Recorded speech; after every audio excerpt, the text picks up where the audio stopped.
Batch ఇంకొకటి. ఇంకా దరిద్రం ఏంటంటే నాకు కొట్టిన కొబ్బరికాయలు ఏమైనా మిగిలిపోయేమో వాటిని తీసుకెళ్లి పచ్చడి చేసుకుందాం అనే బ్యాచ్ ఒకటి. ఇవన్నీ చూస్తూ 9 రాత్రులు గడిపాక సరేలే సాయంత్రం అనిపిస్తారులే అని కాలు మీద కాలు వేసుకొని కూర్చుంటే అప్పుడు మొదలవుతాదిరా నా నిమజ్జనం వ్యాన్ ముందు 90 వేసి నాగిని డాన్స్ చేస్తారు. అంటే నాకు అర్థం కాదు, 9 రోజులు వాళ్ళతో కలిసి ఉన్నానని నన్ను కూడా వాళ్ళ ఫ్రెండ్ లా ట్రీట్ చేస్తారా ఏంటి? అబ్బా అబ్బా అబ్బా అబ్బా, మునిగినంత వరకు మనశ్శాంతి ఉండదురా బాబు నాకు.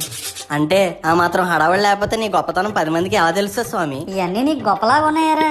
ఇప్పుడు 100-200 అడుగులు నా విగ్రహాన్ని తయారు చేస్తారు. నేను స్టడీగా నించుంటున్నాను కాబట్టి నాతో సెల్ఫీలు దిగుతున్నారు. అదే నేను రింగ్ రోడ్ లో నడిచాను అనుకో పరిస్థితి ఏట్రా? చూడు మహేష్, పిడికిడంత పసుపు ముద్దలో నేనున్నానని భావించి మనస్ఫూర్తిగా దండం పెట్టుకో చాలు. ప్రతి సంవత్సరం పెరగాల్సిందే నా విగ్రహాల యొక్క పొడవు కాదు, మానవుని యొక్క బుద్ధి. నన్ను నమ్మి ముందడుగేయు, నిన్ను నమ్మిన వారిని వెనకడుగేయకుండా చూడు. జై బోలో గణేష్ మహారాజ్ కి జై.